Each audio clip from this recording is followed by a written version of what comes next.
Hello everyone, welcome back to my channel Prachit world. आज के blog में आप सभी का खूब सारा स्वागत है। एंड ब्लॉग्स आजकल टाइम पे नहीं आ पा रहे हैं, कोई बात नहीं है, फ़ैन चल रहा है। सो गाइस, फ़ैन चल रहा है तो फ़ैन की नॉइज़ को थोड़ा सा आप लोग एक्सेप्ट कीजिएगा, क्योंकि मेरी बेबी जो है वो सो रही है और मैं फ़ैन ऑफ करूँगी तो जग जाएगी, और एसी अभी ऑन नहीं कर सकती, डायरेक्ट हेड पे पड़ेगा।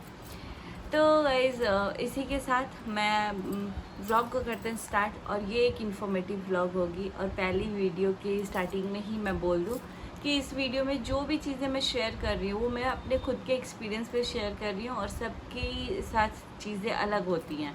तो मेरे बॉडी के साथ मेरे साथ क्या चीज़ें हुई हैं, थंबनेल से आप लोग समझ गए होंगे कि किस टॉपिक पे मैं वीडियो बना रही हूँ। तो ये एक symptoms of boy and girl है, बेबी बॉय और बेबी गर्ल के क्या क्या सिम्टम्स थे।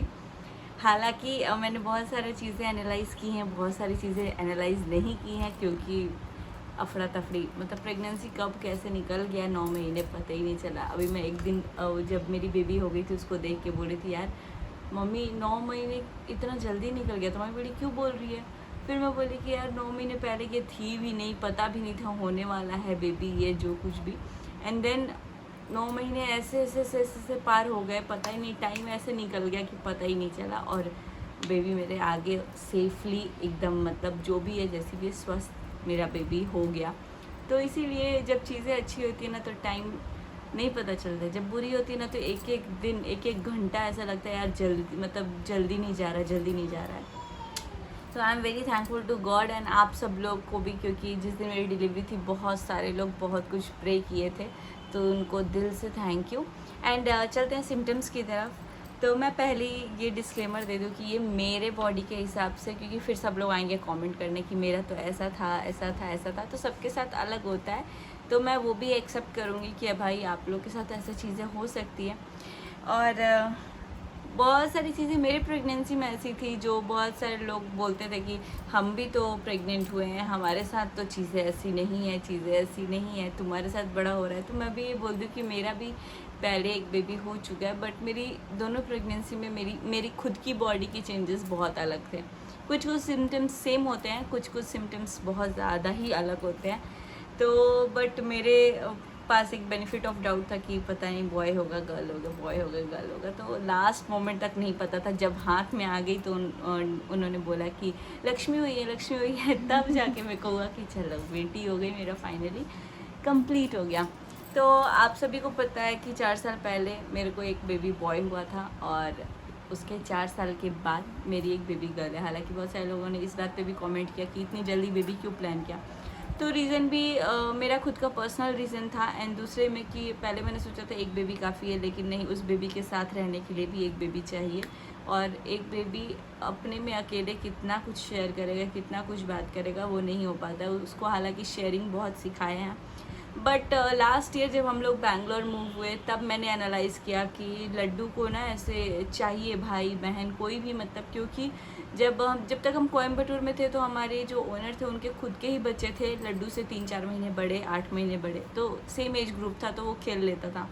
लेकिन जब बैंगलोर आए ना तो वो खोजता था ऐसे। देवा मेरे एक जेठ जी हैं, उनके बेटे हैं देवा, तो लड्डू उनसे बहुत ज़्यादा अटैच है। देवा भैया अपने घर से चिल्लाता था। तो मैंने उस टाइम पे रियलाइज़ किया कि यार जब उनके साथ रहता है तो बहुत ज़्यादा ये एक्टिव रहता है, अदरवाइज़ ये बहुत ज़्यादा अपने में रहता है। प्लस इसका बिहेवियर भी मुझे ऐसा लगता था कि यार मेरे को गिल्ट होता था कि ये बहुत अकेला रहता है। मैं पढ़ती भी थी ना तो मुझे इस चीज़ का गिल्ट होता था, प्लस फैमिली की तरफ से भी ये होता था कि बच्चों पे ध्यान दो, पढ़ाई बाद में हो जाएगी।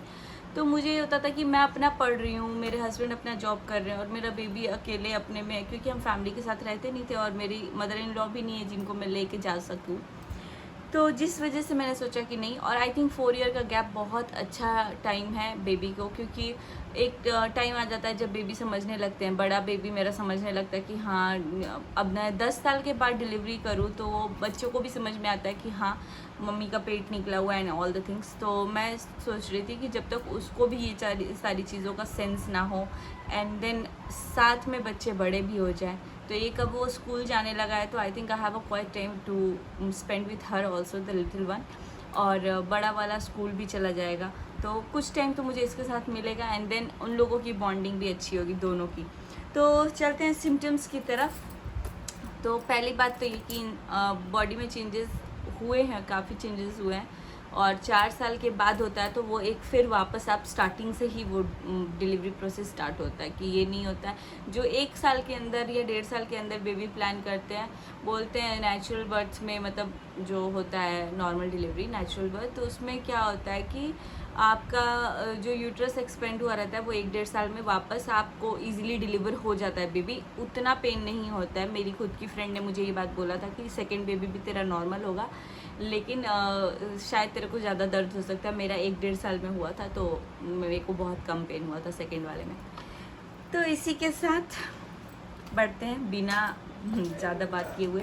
आप लोगों ने मुझे कुछ पॉइंट्स बोले थे जिसके ऊपर मुझे वीडियो बनाने के लिए बोला था, तो उस वीडियो के उस पॉइंटर्स के ऊपर मैं बात करती हूँ, क्योंकि कमेंट को मैंने पिन करके रखा था। किसी एक इंसान ने मुझे कमेंट किया था कि दी आप इस पे बनाना, तो मैंने सोचा था कि चलो उस पे बनाएंगे। तो मैंने इसमें पिन करके रखा हुआ है, बट नेटवर्क का कुछ इशू हो रहा है। वाईफाई का पासवर्ड क्या है जी? सो गाइस, यहाँ से मुझे शूट करना पड़ेगा खुद ही। तो मेरे पास 17 पॉइंटर्स हैं जो कि सिर्फ एक इंसान ने मुझे दिया है, जिनका नाम है, मतलब पेज है शायद या यूट्यूब चैनल है, डायरेक्ट कार्ड रीडिंग, जो कार्ड रीड करते हैं डायरेक्ट वाले, तो वो है। और मतलब पता नहीं कुछ नंबर भी है, अब पता नहीं वो यूट्यूब चैनल है भी, मतलब कि क्या मुझे नहीं पता, बट हाँ कमेंट आया था, मैंने इसको पिन भी किया था। एंड देन उन्होंने एक ही बार में इतने सारे पॉइंट्स मुझे दे दिए कि मैंने सोचा कि चलो इतने में हेल्पफुल होगा। तो थैंक यू सो मच आपके कमेंट के लिए। सबसे पहला है कि टमी का शेप, तो ऐसा बोलते हैं बॉल और ओवल टाइप का, लेकिन इनिशियली तो कुछ टमी का शेप ही नहीं पता चल रहा था, बिकॉज 7 मंथ के बाद ही पता चलता है। बट बाद में मुझे जो इस बार शेप पता चला है, पहले तो मेरा राउंड शेप ही था, बाद में मुझे ओवल शेप लगने लग गया था। तो जो मेरा बॉय वाला था उसमें आई थिंक राउंड शेप था, और इस बार जो था वो एक ओवल शेप में था। तो आई थिंक अब इससे अंदाज़ा लगा सकते हैं। अगेन मेरा था ये। सेकंड पॉइंट था क्रेविंग। तो क्रेविंग मुझे इस बार जो था ना, मैं बहुत चटपटा खाती थी, जैसे मुझे चटनी वगैरह पसंद थी। बट जब मेरा लड्डू था उस टाइम पे मैं ज़्यादातर दूध रोटी खाई हूँ, मुझे इतना चटपटा वटा खाने का मन नहीं करता था। मैं पिज़्ज़ा वगैरह कुछ भी नहीं खाई थी 9 मंथ्स, लास्ट में बस डिलीवरी के टाइम पे खाई थी कुछ दिन। अगेन मुझे यहाँ कट करना पड़ेगा, वापस रिज्यूम। नेक्स्ट पॉइंटर था वो था क्रेविंग से रिलेटेड। तो क्रेविंग में मेरे को ऐसा होता था, मैं जो छुटकी हुई है उसके टाइम पे, बेबी गर्ल के टाइम पे मैंने खाया है स्पाइसी फूड, और बॉय के टाइम पे स्पाइसी उतना नहीं खाया है, और मीठा फिर भी थोड़ा खाती थी। सेवई मुझे पसंद था उस टाइम पे, और दूध रोटी मैं खाती थी। तो मैं इतना बाहर का दोनों में थोड़ा कम खाई हूँ, लेकिन हाँ छुटकी में, मतलब गर्ल में खाई हूँ मैं फिर भी स्पाइसी चीज़ें, बर्गर वगैरह भी खाई हूँ थोड़ा बहुत। लेकिन जब मेरा बेबी बॉय था तो मुझे मन भी नहीं होता था कुछ खाने का ऐसे स्पाइसी सा, तो ऐसा सच नहीं खाई हूँ। पुआ वगैरह खाई थी, मीठा खाई थी बॉय के टाइम पे, और स्पाइसी खाई हूँ, टमाटर की चटनी और ये सब चीज़ बेबी गर्ल के टाइम पे। सबसे इम्पॉर्टेंट है नेक्स्ट पॉइंट है प्लेसेंटा पोजीशन। तो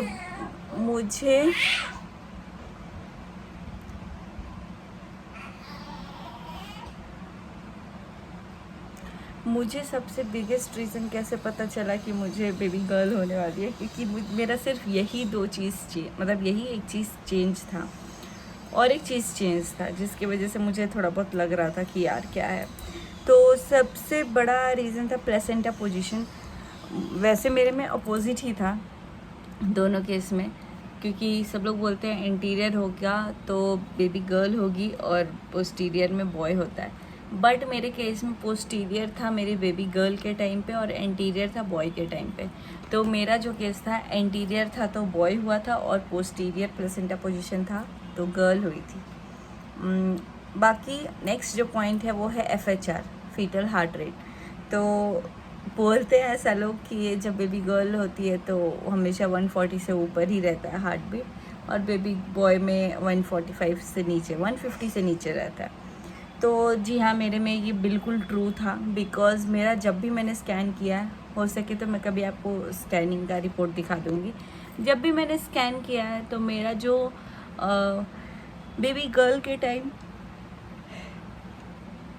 जो मेरा बेबी गर्ल के टाइम हार्ट रेट आता था वो हमेशा 160 और 160 से ऊपर ही रहा है, और बेबी बॉय के टाइम हमेशा 140 के आसपास रहा है, मतलब 143, 145, 146, बस इतना ही रहा है।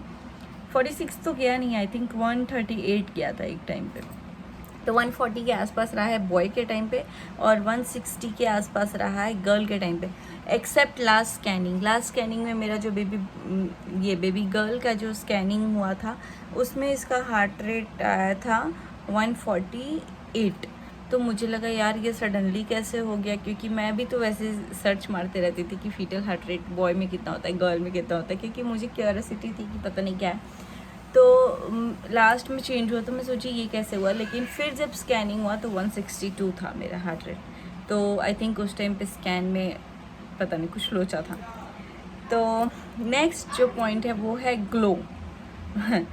तो ग्लो सबको पता है कि जब तक मेरी प्रेगनेंसी थी ना मेरे फेस पे ग्लो ही नहीं होता था, मतलब मेरे को खुद का फेस डल लग रहा था, मेरा नोज़ ऐसे फुल गया था और लिप्स भी ऐसे बहुत ज़्यादा बड़े हो गए थे। अब धीरे धीरे बैक हो रहे हैं। प्लस मुझे नेक पे बहुत ज़्यादा पिगमेंटेशन आ गया था बेबी गर्ल के टाइम पे, बट बेबी बॉय के टाइम पे मेरा फेस बहुत ज़्यादा ग्लो कर रहा था। लेकिन सबको लगता था न्यूली मैरिड हूँ इसलिए ग्लो हो रहा है, मुझे भी ऐसा लगता था कि न्यूली मैरिड हूँ इसलिए ग्लो हो रहा है, बट नहीं। जो मेरी पूरी थ्रू आउट मेरी प्रेगनेंसी थी, प्रेगनेंसी के टाइम पे मेरे फेस पे बहुत अच्छा ग्लो आ गया था, और सब लोग बोल रहे थे कि मोटी हो रही है इसलिए थोड़ा सा मतलब सुंदर लग रहा है, ऐसे फेस ग्लो कर रहा है। और बेबी गर्ल के टाइम पे मैंने ऐसा सुना है कि लड़कियां जो होती है ना अपनी माँ से सारी सुंदरता चुरा लेती हैं, तो ऐसा कुछ होता है। मेरे केस में ये ट्रू था। बेबी गर्ल जब थी तो मेरा बहुत ज़्यादा मतलब ग्लो तो था ही नहीं बिल्कुल, और बेबी बॉय में फेस पे ग्लो था, जितना मैं नॉर्मली दिखती हूँ उससे बहुत ज़्यादा ग्लो था बेबी बॉय के टाइम पे,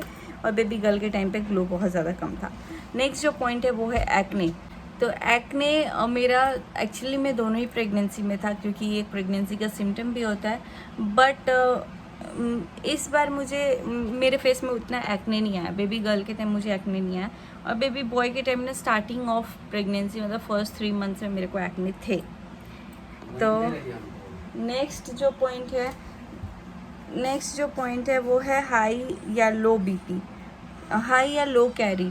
तो मैंने दोनों के टाइम पे उतना स्टार्टिंग में नोटिस नहीं किया, बट एंड में नोटिस किया है कि, तो मैंने दोनों ही प्रेगनेंसी में ये चीज़ बहुत लेटली नोटिस किया था। वैसे तो मेरा जो था दोनों में ही हाई था, बट बेबी बॉय में स्टार्टिंग से ही थोड़ा सा लो की तरफ कैरी था, और गर्ल में था ना तो वो स्टार्टिंग से लेके एंड तक थोड़ा हाई में था, बस डिलीवरी के टाइम पे थोड़ा सा लो हुआ गर्ल के टाइम। बॉय के टाइम मुझे लगता है कि हाई कैरी किया था मैंने। नेक्स्ट है बीपी। तो बीपी मेरा जो था थ्रू आउट प्रेगनेंसी मेरे दोनों में सेम रहे हैं, और मेरा बीपी बहुत नॉर्मल रहा है। यही रीज़न है कि मैंने उतना स्ट्रेस नहीं लिया है, और जब भी स्ट्रेस लेते हैं ना आप तो बीपी ऊपर नीचे होता है, इसीलिए स्ट्रेस मत लीजिए थ्रू आउट प्रेगनेंसी। और बीपी बहुत मेजर रोल प्ले करता है आपकी डिलीवरी के लिए कि नॉर्मल होगी कि नहीं होगी, क्योंकि अगर थोड़ा भी बीपी ऊपर नीचे हुआ ना तो फीटल पे बहुत ज़्यादा इफेक्ट पड़ता है। तो मेरा जो बीपी था दोनों ही प्रेगनेंसी में नॉर्मल रहा है। खास करके जब मैं डॉक्टर के पास गई हूँ मैं बहुत शांत दिमाग से गई हूँ कि सब ठीक होगा, तो मेरा सब नॉर्मल रहा है। बाकी नेक्स्ट पॉइंट है हाथ और पैर जो हैं हॉट और कोल्ड होते थे कि नहीं। तो ये मैंने ज़्यादा नोटिस ही नहीं किया, क्योंकि मेरे जो हाथ है ना वो ठंडियों में बहुत ज़्यादा कोल्ड रहते हैं, और गर्मियों में मतलब गर्म तो रहते ही नहीं है मेरे हाथ पैर, तो मैंने इतना ध्यान नहीं दिया। बाकी मैंने पहले सुना नहीं था ये सिम्टम, वरना मैं इस पे भी ध्यान दी होती। नेक्स्ट जो मेरा पॉइंट है सूजन। तो बिल्कुल डेफिनेटली ये एक रीज़न था, और एक प्लेसेंटा पोजीशन रीज़न था जिसकी वजह से मैं थोड़ा कंफर्म हुई थी कि शायद इस बार मेरे सिम्टम्स चेंज है। और हार्ट बीट, तो जो मेरा सूजन था स्टार्टिंग के 3 महीने और एंड के 3 महीने बहुत ज़्यादा था मेरे हाथ पैर में बेबी बॉय के टाइम पे, बट बेबी गर्ल के टाइम में मेरे हाथ पैर में कोई सूजन नहीं था। तो जब मेरा बॉय था तो स्टार्टिंग के 3 मंथ और एंड के 3 मंथ मुझे सूजन था, और बेबी गर्ल के टाइम कोई सूजन कुछ नहीं था। नेक्स्ट है 11 पॉइंट वेट गेन का। तो ये एक मेजर पॉइंट है। वेट गेन मैंने किया था अपने बेबी बॉय के टाइम पे, बहुत ज़्यादा वेट गेन किया था। उस टाइम में मैंने 15 kg के अराउंड वेट गेन किया था। और जब मैं हॉस्पिटल से गई थी तो 10 केजी तो उसी दिन रिड्यूस हो चुका था जिस दिन डिलीवरी हुई थी, बिकॉज़ 4.7 केजी का मेरा बेबी था। फिर प्लेसेंटा भी कुछ केजीज मतलब कुछ तो होते हैं वेट में, आई थिंक 1200 ग्राम या मतलब कुछ, पता नहीं, मुझे नहीं पता, लेकिन जो भी वाटर लॉस, ब्लड लॉस, सब कुछ लॉस हुआ उस टाइम पे मेरा ऑलमोस्ट 9 पॉइंट कुछ केजी लॉस हुआ था जब मैं हॉस्पिटल से जा रही थी वेट वो मेज़र करके। और बेबी गर्ल में क्या हुआ था ना, और बेबी बॉय में हुआ था कि मैंने स्टार्टिंग से वेट पुट ऑन किया था, मेरा वेट कुछ कम नहीं हुआ था, वेट बस बढ़ते गया था।